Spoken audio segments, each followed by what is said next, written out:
One of the very first things I do with all of my coaching clients is to run them through the dreaded process of the SWOT analysis. And I'm going to do that with you right now, but maybe in a different way than you've ever looked at SWOT before. So just as a refresher for all of my business owners and entrepreneurs, just like we learned in business class, strengths, weaknesses, opportunities, and threats. Now, I am going to challenge you, I'm telling you up front, in some of the thought process, some of the traditional teachings, and how we identify or leverage these four between strengths, weaknesses, opportunities, and threats, and how I'm going to encourage you to move forward to really maximize your energy, effort, and to receive more profits and revenue. So, first, we see here strengths, weaknesses, opportunities, and threats.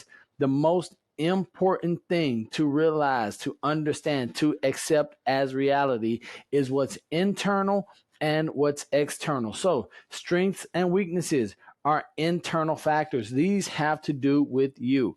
That does not mean there's something wrong with you, but all of us have areas that we need improvement upon. So the internal factors are going to be our strengths and weaknesses as individuals, as leaders, as owners, entrepreneurs, but also as a business entity. What are the strengths and weaknesses internally for your operation, for your business, for your entity? Then externally, we look at opportunities and threats. And that's where it might be something in the marketplace, in the geographic location. Maybe it's going to be your competitors. This is where we look externally after we've looked internally to see what our strengths are, what our weaknesses are. Then we look outside of our responsibility, outside of our capability to see what those opportunities and threats. Then we want to see what are the benefits and what the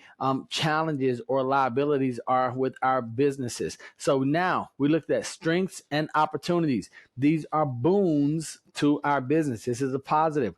Weaknesses and threats, those are liabilities to our business. So what we want to do is we want to maximize our assets. We want to minimize or mitigate our liabilities. So we want to see how can we get more, leverage more strengths and opportunities. How can we do fewer or be affected less by our weaknesses and threats? So far, everything that I've shared with you has been nothing more than a refresher in your business class, or what you would call in common sense.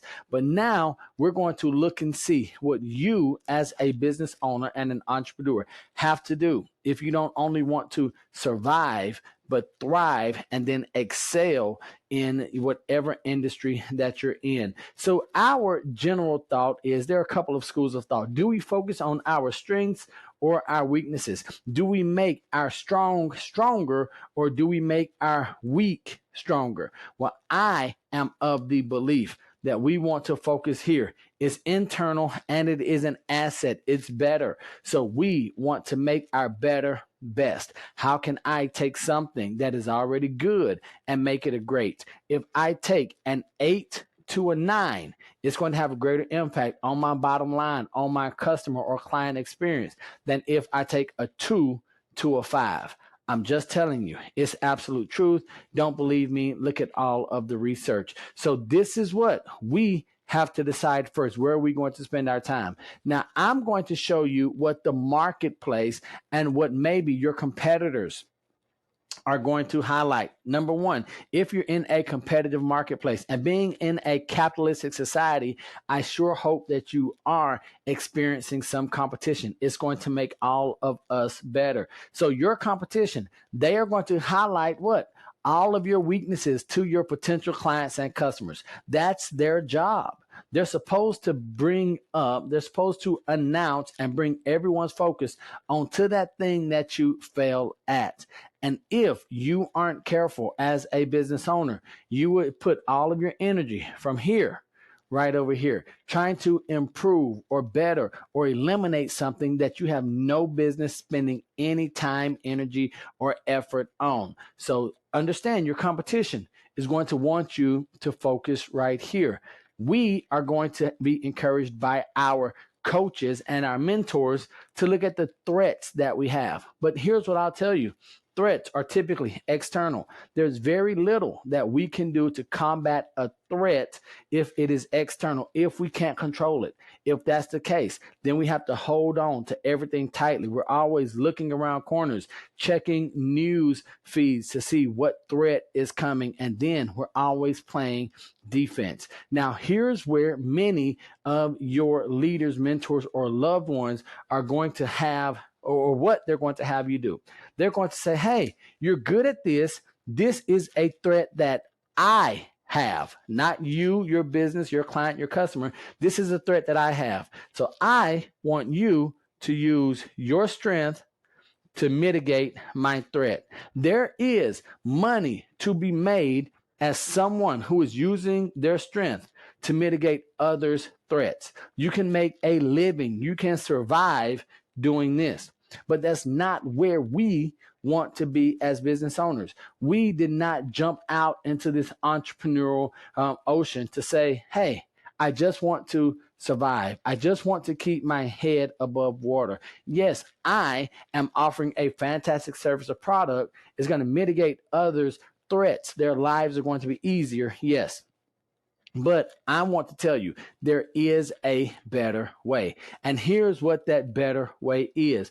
The better way is when you find your strengths that are going to line up with opportunities. Now, these opportunities might not even be perceived as threats to others. It might just be a really smart business decision.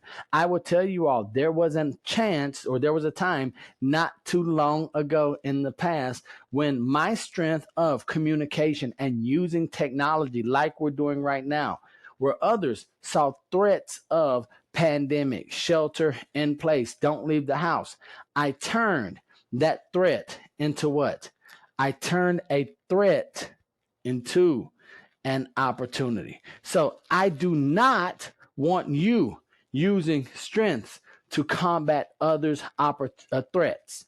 So don't use your strengths to combat other people's threats. The best thing that we can do as business owners, ladies and gentlemen, is to identify threats to others. Say, how can we turn someone else's threat into an opportunity for me? And it does make a difference. You're going to say, well, Neil, it's the same thing. No, it is not. If I use my strength to combat a threat of the pandemic, the energy in which I'm delivering or connecting is different. The way I show up or my excitement might wane week 3, month 7, year 2 into this thing. But when I start to say, I have a strength, and even though there was this threat, I look at the threat as an opportunity for who? For me as a business owner. Now I'm using my strength, which is a plus, to take advantage of opportunities, which is a plus, an asset. Our goal is to totally remove this negative side of our lives. This is where they say, if you do what you love and love what you do, you'll never work again.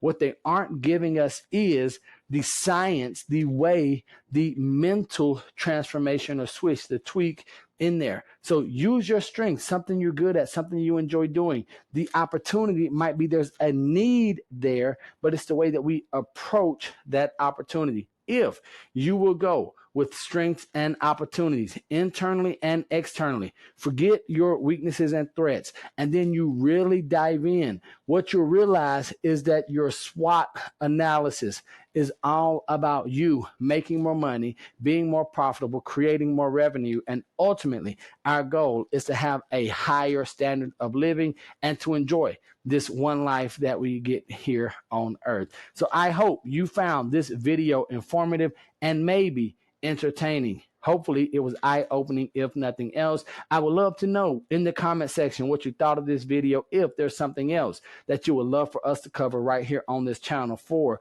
my small business owners and entrepreneurs. You're the reason why I'm here. You're the reason why I use my strength to take the opportunity to share with you, because someone did that for me many years ago. I want you to remember the most important thing, and that is that I love you. God loves you, and there's nothing you can do about it. And until the next time I see you or you see me, don't be average, be world renowned. Peace.